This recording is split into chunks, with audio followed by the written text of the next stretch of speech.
Well, there's no better place to begin a journey than to where it all started. And welcome. My name is Glenn Oliver Muise. Muse, as in the Muses. And what you're looking at is St. Alphonsus Stone Church in Low Point, Cape Breton, Nova Scotia. And before the black flies eat me to death, I'm going to be moving up and giving you a look at how this stone church started and my family's direct link to how it was built and all of the family members that are buried here at this cemetery.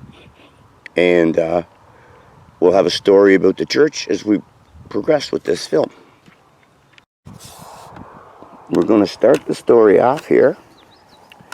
This is the grave marker for my mother, Frances Helena Ling Muise, and my brother Charles Norbert Muise. He's buried here with her, and they died 3 years apart, and it was a tragedy to her to lose him, and it was a tragedy to everybody.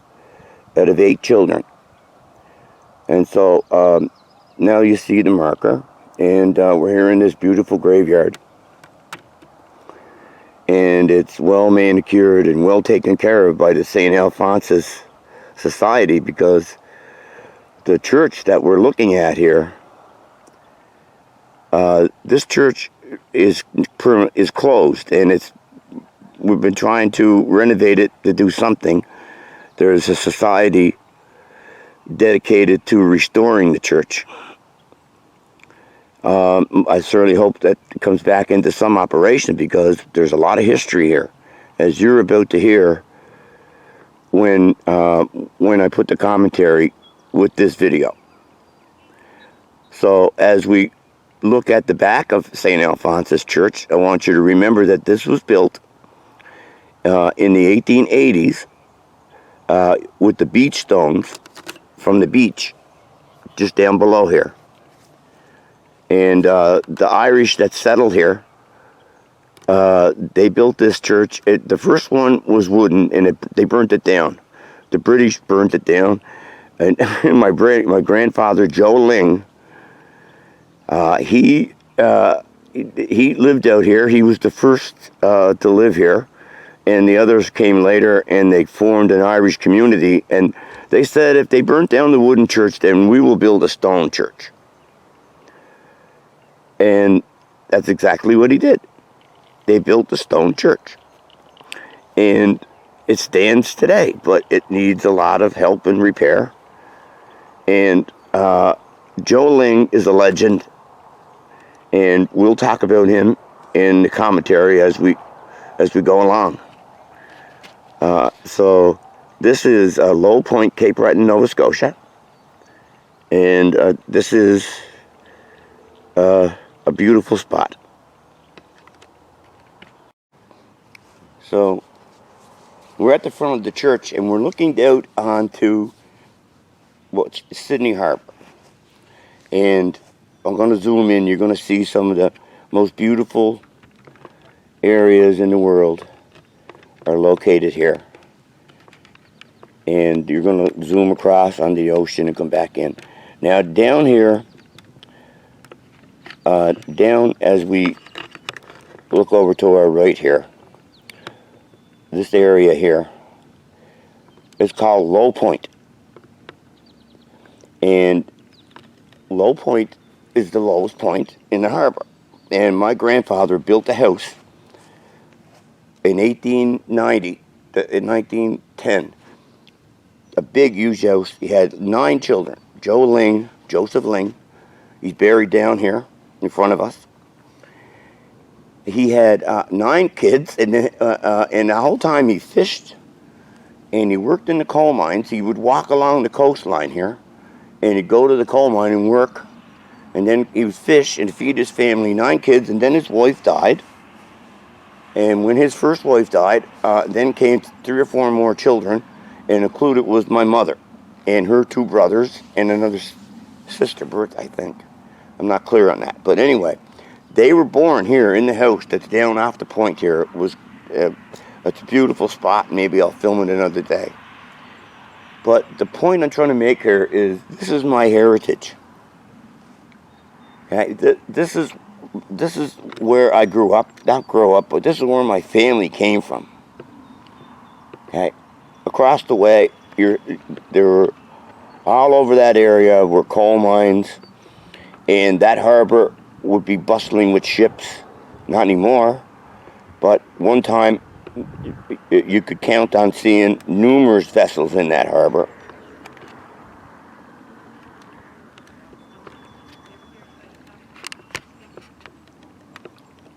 And so Joe Ling had a big family, and a total of 14, I guess. And with the second wife, my mother was put into Helena. She was put in with the nuns in Sydney, and she was raised there and graduated from high school with the nuns. And all of my family comes from here, and this story is going to be about my mother, Fran.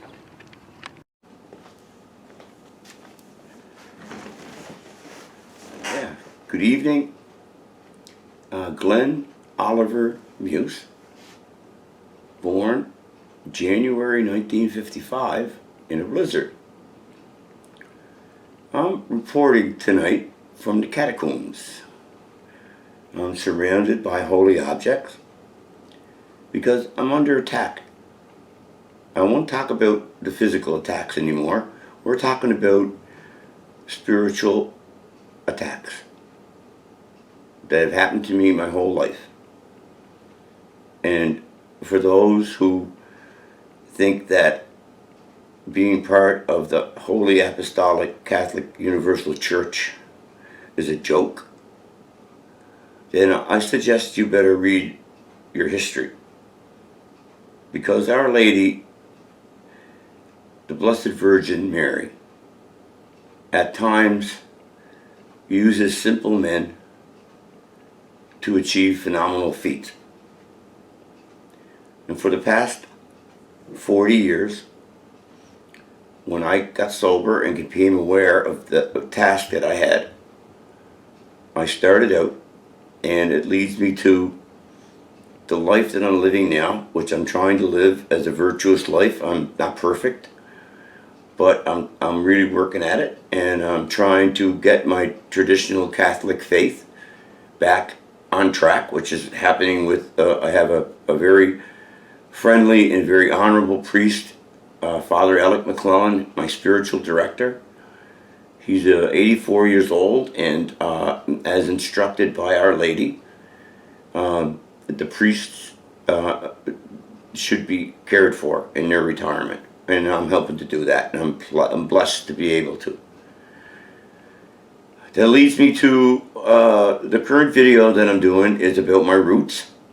And I want these young people to understand that if they have no history, no roots, and no family, like, you are lost. You have to find that and get grounded.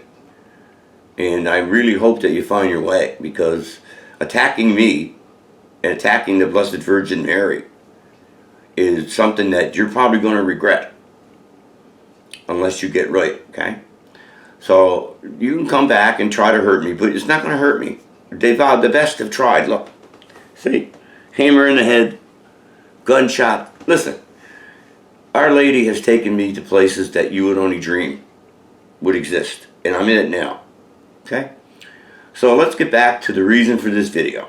It's about my mother, Frances Helena Ling, and as you'll see, your grave marker and where I come from in the preceding film.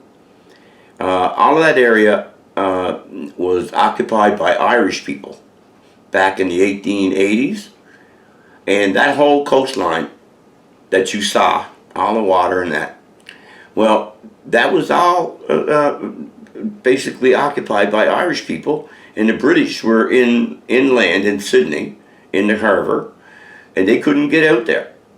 Like, they tried and tried, and they couldn't break that South Bar line. The Irish held firm for many years. until the British decided they were going to go in force, and they took over everything. They changed the names of, like Lake Kilkenny's still there, but we have all these other areas that were taken over and renamed for Queen Victoria. Well, my grandfather Joe, when he was a young man, he landed there at Low Point, and he built a house, a big house, over the years, and had a huge family. And they all, he provided for them. He fished, he mined coal, he did many things. And one of the things that he did, was good at, was run and rum. He was a rum runner. And he was good at that too. And up till the day he died. And there's another story where the Italian mob that was here, they took him for a lot of money and then didn't honor the widow afterward, which turned into a vendetta on my part later on, which I'll talk about in my book. But so we have Low Point, and we have an area that is occupied basically by the British, and they're coming in to get the coal mines, and they ended up with 26 of them. So they took over all that territory, but they burnt down the first church I mentioned, and it was made of wood, and my grandfather decided, no, they're not burning the next one down, and that's what we see there. It's a stone church. So that's part of my roots. Now, my mother went to the convent, and she was raised by the nuns, and she went to nursing school, became a registered nurse. And my sister Paula also followed in her footsteps, registered nurse. My sister Shelley's a long care manager with Resicare. They take care of people that have serious developmental problems. She's dedicated her life to that. My sister Ann Louise is in the West Coast, and I don't see much of her. My brother Kevin, I don't see him very often either. My brother Chuck died in 2009, and I missed him dearly. My sister Paula, my older sister, she just died on May 3rd, and part of the reason why I put crosses around Sydney was to remember her and to pray as I walked. But that's secondary to the people that don't like the cross. And then, we have my baby sister Bernadine. She is also a public health nurse. She worked in forensics. She went through the ropes, like working in the forensics jail in psychiatric ward as a nurse and a guard. Must have been hell-raising. And then we have my brother Bradley, who's the youngest. And Bradley I haven't seen in a while. This whole COVID vaccine thing has separated everybody for some reason, because I'm the only one that didn't get it. So that's a problem there. But my mother, she is an angel, and she's a hero. And you're going to hear about her right now, okay? So she started nursing at a very tender age, and she worked at what they called the Point Edward Annex. It was a place where you put people with tuberculosis here. It was a great big facility that used to be a staging area for men during the Second World War. And they converted it into a quarantine camp back in the 50s. The TB was rampant. And so my mother worked there as a nurse. And she went from there to work at the Waterford Consolidated Hospital, and she gave birth to my sister Paula first, and then I was born, like I said, in January in a blizzard, 1955, 200 years after the expulsion of the Acadians, my father's side. And we'll talk about that another time. But now my mother was a very brilliant woman, like a genius in many ways, because she was so organized at work in that. And she had 8 children in a row. And she didn't have any maternity leave. Okay? And my father worked off and on because the pits were closing and he worked in the office. So his talent he had to take to the street, become a salesman, and he worked off and on in construction, but alcohol played a major factor in his downfall, and he died young. But my mother carried on. She kept the oil tank full. There was food for 8 kids. And as we went on, it was well known to call Fran 911 because she was always there to help. She had a kit that she would visit all the seniors before we got socialized medicine here in Canada. She would visit old people and with injections that the nuns from the hospital would give her, and she would wear the cape and the hat with the band on it. It was remarkable the respect shown to nurses then. And so she went on to, and they'd slip her some money, but she went on to be present at something that happened to me. Now, take a look at my forehead. You can see that, okay? That's how I'm showing it. I have a silver plate in my forehead, okay? And the reason that's there is because I got hit with a hammer working on a summer job. And I was dead. And they took me to the hospital, and the person that revived me was my mother. She cleaned me up. They realized who it was. Bad news there. We had a bad doctor, by the name of Nathanson, and he botched it because after I was revived and they wrapped it up, they're going to send me home. But in stepped another doctor who happened to be there, a new guy named Dr. Nakwi, who's our greatest surgeon here for 4 years now. And he stepped in, took over, and saved my life. He operated and took the bone fragments out of the frontal lobe so that no damage was done. He put an irrigation thing in, and he cleaned out every day. They cleaned it, and no infection.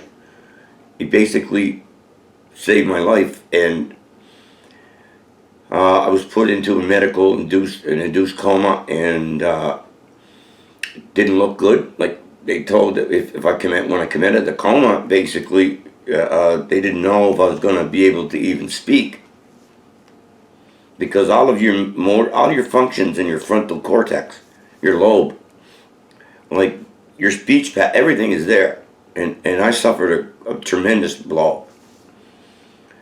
And so this is when the angels step in, because there's no way on God's green earth that I would turn out the way that I have if it hadn't been for the intervention of an angel and our Blessed Mother.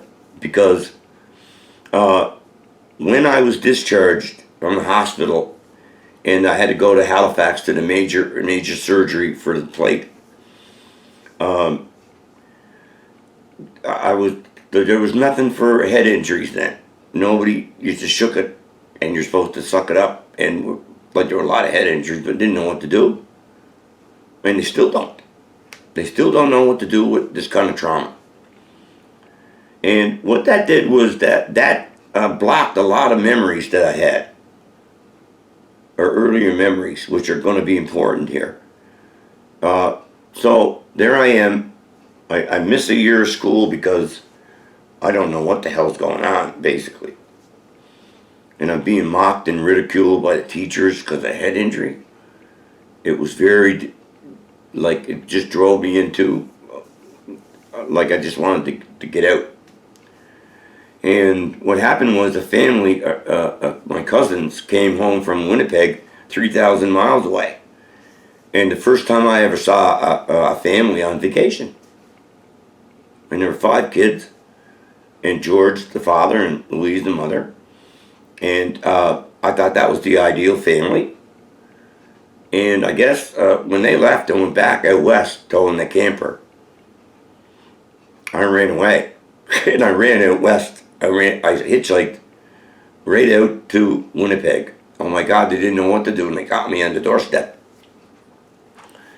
Oh my Lord. And George actually took another week of vacation to take me down to see the southern, northern Dakota, Montana, Wyoming, the Black Hills. I saw all the major places, the Wounded Knee. It was phenomenal. And then they put me on the train and sent me home. And on the train, I met a guy who was getting out from doing life in prison, and he had he carved a model of one of those frontier wagons and a team of 6 horses. He did that while he was in the lockup for a murder he didn't commit, and that was for his mother who was dying. It was phenomenal when I meet after that. I start meeting people all through my travels. During the time I ran away, there was a hurricane, or a freak tornado, that nearly got me in northern Sudbury, Ontario. You can look it up. In August of 1970, there was a tornado that just touched down, and it took the garage where I was at just minutes before. And I didn't realize how serious it was, because what I'm about to tell you now dovetails in to my diabolical oppression that's been happening to me. I'm being taunted by demons everywhere.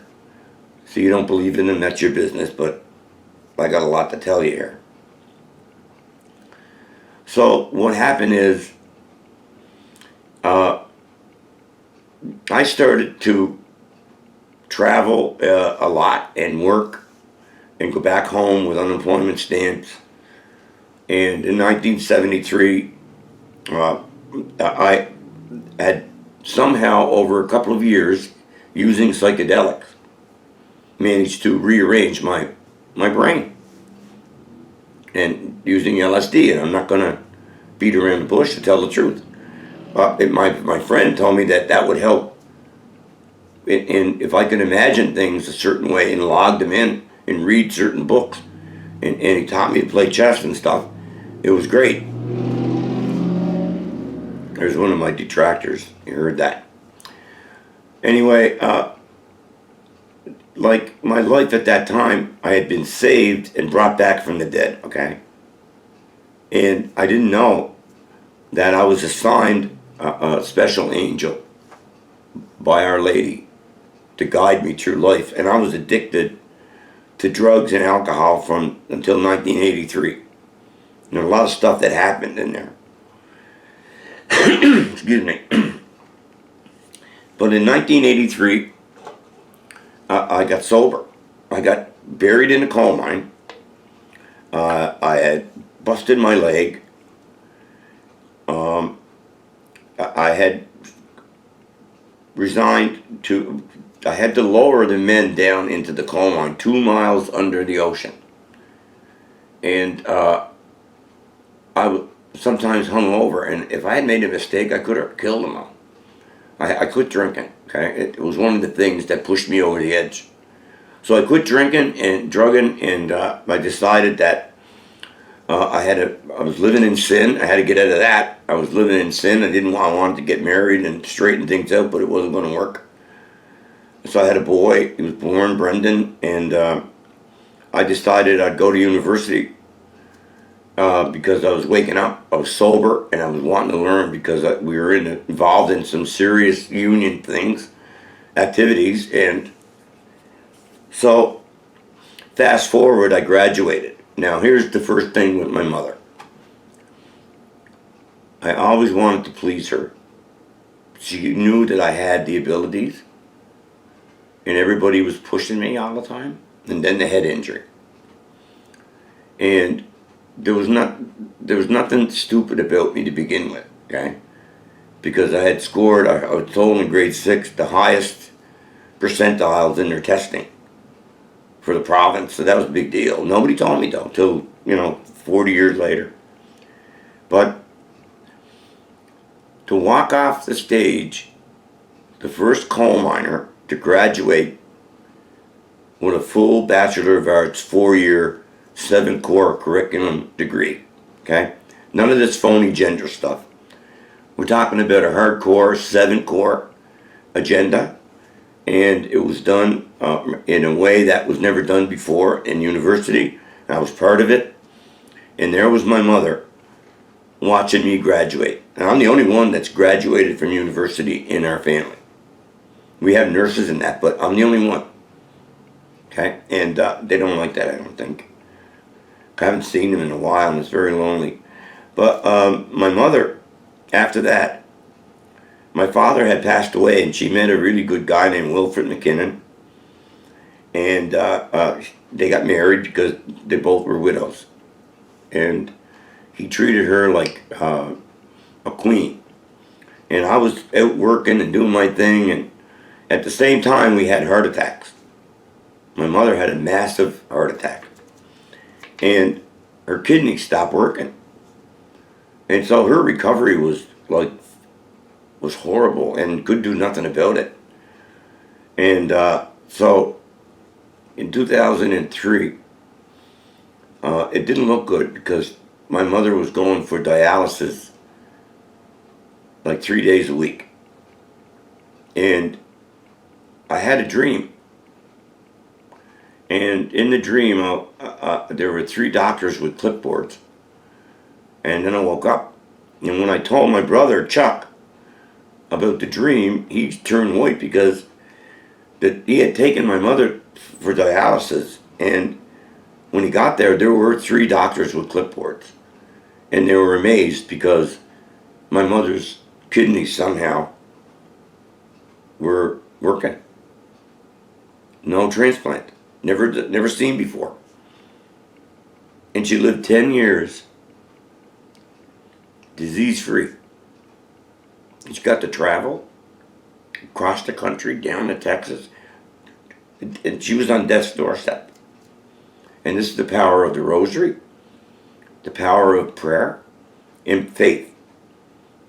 Because we went out, you see that old stone church. Well, we used to go to Mass there and drive up that hill. And I'd go with my mom, because not many of them went to Mass with her, but I did every Saturday or Sunday when I could. We'd drive out there in a little tracer. And I asked her one day, and it was a sort of a jaw dropper. I said, "You pray for everybody else, did you ever pray for yourself?" And she thought that was insulting. I never asked her that again. And I got to meet Dr. Charles McDonald, and my mother is the recipient of a medal from Pope Benedict because Charles McDonald was his secretary, Cardinal Ratzinger. So he was teaching me in university, and I got to exchange notes. Get this now, the nuns in grade 6 or grade 5 told me that if I was going to be late again, I would need a note from the Pope. Well, I finally got one. And anyway, I have a message for these children about miracles. You see, there's been so many attempts to harm me over the past 30 years, and none of them has succeeded. From a broken shoulder, to being attacked by security guards, to being almost run over, to being attempted beatings by God-known assailants, all because they don't like my charity, they don't like my faith. Well, I believe in the young people that attack me. I believe that they're misguided. And I think that if they were to be told the truth in some kind of a setting where they could accept it, they may change their life.